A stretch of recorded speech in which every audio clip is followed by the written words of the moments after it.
सुट्टीच्या दिवशी जेव्हा सकाळी आई इडली बनवायची तेव्हा त्याचा सुगंध घरभर पसरायचा. तुमच्याही अशाच काही सुट्टीच्या दिवसाच्या लहानपणीच्या आठवणी असतील. आज आपण तसेच परफेक्ट अशी मऊ लुसलुशीत अशी इडली बनवणार आहोत. हे पहा,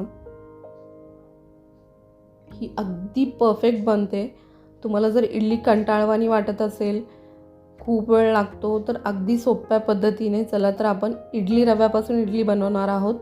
एक वाटी, या वाटीने मी 1 वाटी उडदाची डाळ 3 ते 4 तास भिजत ठेवली होती आणि त्याच वाटीने 3 वाटी इडलीचा रवा घ्यायचा. आपण कुठलेही तांदूळ वगैरे वापरणार नाही आहेत. इडली रव्यापासून इडली बनवणार आहोत.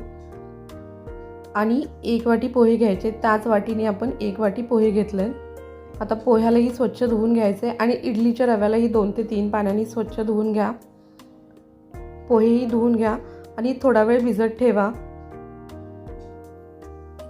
आता उडदाची डाळ मिक्सरला वाटून घेऊया.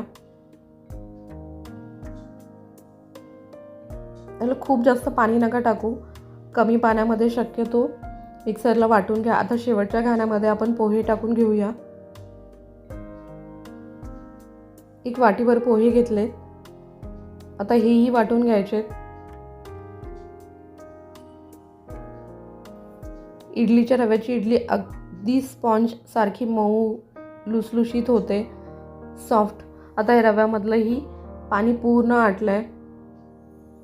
रव्याच्या वरती जो काळसरपणा थोडासा असतो तो निघून जातो. जेव्हा आपण धुतो तेव्हा थोडंसं असं काळं पाणी निघतं. तर त्याच्यामुळं 2 ते 3 पाण्याने स्वच्छ धुवून घ्या. आणि आता एका मोठ्या पातेल्यात मी ट्रान्सफर केलं आहे.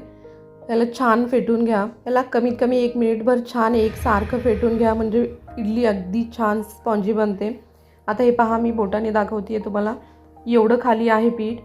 आता हे पीठ, आता हिवाळा आहे त्याच्यामुळं पीठ आंबायला वेळ लागतो. जर तुम्हाला सकाळी लवकर इडल्या करायच्या असतील तर असंच इडली पात्रामध्ये पाणी खूप गरम करून घ्या. इडलीचं भांडं ठेवा वरतून, परत झाकण लावून ठेवा आणि हे सकाळपर्यंत अगदी छान पीठ फुलतं. हे पहा, आता मी सकाळी लवकर काढलं आहे, म्हणजे 6च्या सुमारात. आता हे आधी जे एवढं होतं, आता पहा दुप्पट फुलून वरती आलं आहे. रात्री मी 9ला भिजवलं आणि सकाळी 6पर्यंत अगदी छान फुललं होतं पीठ. आपल्याला ह्याच्यामध्ये इनो, सोडा काहीही टाकायची गरज नाही आहे. आता मीठ टाकून एकसारखं याला फेटून घ्या. परत एकदा छान फेटून घेतलं ना तर इडली छान मऊसूद होते. हे पहा, इतकंच घट्ट पीठ करायचं. खूप जास्त पातळ केलं तर इडल्या तेवढ्या छान नाही आहेत. थोडंसं घट्टसर पीठ ठेवा, म्हणजे छान स्पॉन्जी इडल्या होतात. आता भांड्याला तूप किंवा तेल लावून आपण इडल्या बनवायला ठेवूया. तोपर्यंत चटणी करून घेऊया. कढईमध्ये मी 1 चमचा तेलामध्ये चमचाभर उडदाची डाळ, 1 चमचाभर चण्याची डाळ छान परतून घेतली आहे.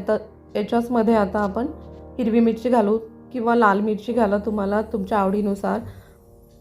मी 3 ते 4 मिरच्या घेतल्यात. त्यात 1 कांदा कापून घ्यायचा आहे. कांदा तुम्ही कसाही कापून घेतला तरी चालेल, कारण आपल्याला मिक्सरला वाटून घ्यायचं आहे. आणि त्यात 1 टोमॅटो टाकला. मी 1 कांदा घेतला आणि 2 टोमॅटो वापरले. आणि थोडीशी चिंच. आता याला छान परतून घ्या. परतून मीठ टाका, म्हणजे टोमॅटो आणि कांदा पटकन परतला जाईल. ह्याला 1-2 मिनटं आपण तेलावरती छान परतून घेऊया. ह्याला झाकून ठेवायची गरज नाही आहे. थोडंसं परतून झाल्यानंतर याला थंड करून मिक्सरला वाटून घ्यायचं. अशी चटणी मस्त लागते. हे पहा, इडल्या पांढऱ्या शुभ्र आणि मऊ लुसलुशीत अशा रुईसारख्या इडल्या तयार होतात. इडल्या अशाच निघतात, ह्याला चमच्याचीही गरज नाही पडत. तुम्हाला व्हिडिओ आवडल्यास लाईक, शेअर, सबस्क्राईब करायला विसरू नका.